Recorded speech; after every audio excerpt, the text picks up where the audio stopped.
For today's video is, nandito po kami ngayon sa Barangay Burgos at pupuntahan namin ang bahay ng aming ina.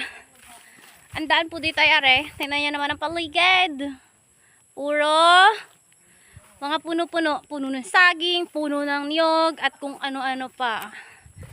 Medyo malayo na rin yung nalalakbay namin kaya ang itsura ko is eto. Pawis na pawis.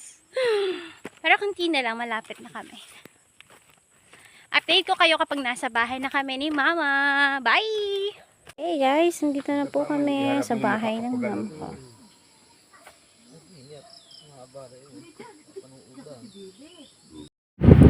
Tara, pasok tayo sa bahay ni na Mama. Okay, ito nga po pala ang mama ko. Hi Mama! Ito pala si Aling Maliit.